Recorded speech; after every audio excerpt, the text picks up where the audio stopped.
jiya da daddare muna kwance misalin karfe 2 sai muka ji jiya da daddare misalin karfe 2 muna kwance sai muka ji ana balla kofa, sai ni ido na biyu sai na sauri na tashi sai na tada kawata ta kusa da ni nace ki tashi ana balla kofa, sai ana shigowa da yake ɗakin yana windon shi yana kallon waje, sai aka ce mu zo mu buɗe kofa,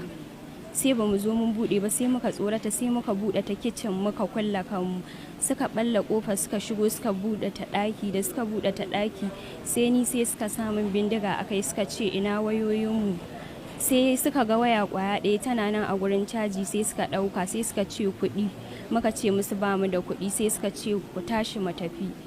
sai muka ɗauko hijaban mu muka fito muka sa hijaban sai suka ce mu cire, muka cire hijabai muka ci gaba da tafiya, muna ta tafiya cikin daji suna sa mi gudu mi tafiya duk wadda ta tsaya a baya sai a tura ta a ce za a kashe ta idan ba ta yi sauri ba. Muna ta gudu sai ni na fara taka kayoyi saboda ni ba takalmi ba hijab ba dan kwalin, mu dukan mu haka kowa bai da takalmi bai da hijab, amma ni babu takalmi a kafata sai na tattaka kayoyi sai ina tafiya ina faduwa, sai da Husna da Maimuna sai suka rike ni, sai aka ce musu ni me ya same ni da ban iya tafiya da karfi, sai suka ce ai bani da lafiya ne,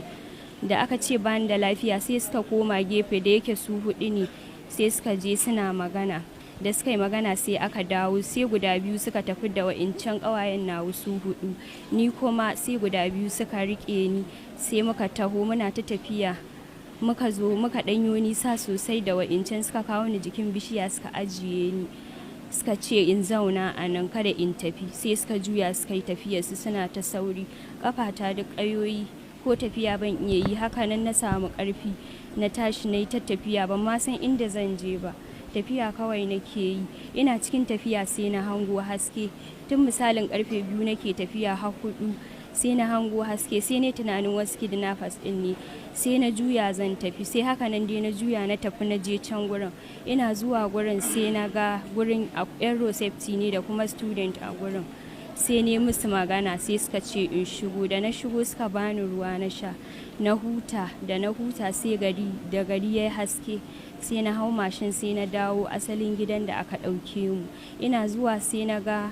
malamanmu duk sun zazzo gurin, da suka zo sai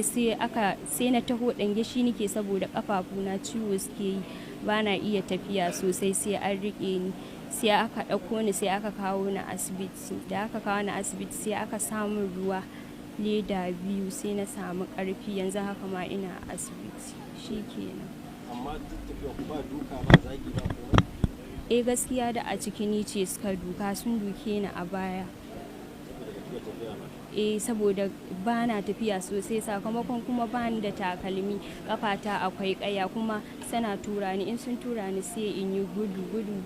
tafiya, da suka ga na kasa shine dalilin da yasa suka ce kada in bata musu lokaci, shine dalilin da yasa ni aka maido ni baya aka sake ni, sai suka ce min waɗanda suke maido ni suka ce min su ba mu suka zo ɗauka ba, 'yan garin suke so, da asalin garin muke wallahi sai sun kashe mu, da yake sun tambaye mu sunayenmu da sunayen garinmu mun faɗa musu, suka ce su asalin 'yan garin suke so ba wanda ba ɗan garin ba, saboda 'yan tsafa suna musu wulaƙanci suna ta kashe musu mutane shine suka zo su ɗauki fansa.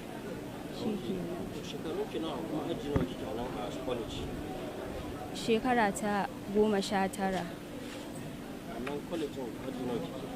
Ina level 3 ina dental level 3 first semester. Amin na gode. Amma dai har yanzu ba su kira sun buƙaci kudin fansa ba a gurin wasu? Ni dai wallahi ban sani ba da yake ina a nan asibiti, amma dai na ji kamar ana cewa an kira an ce a bada miliyan 30.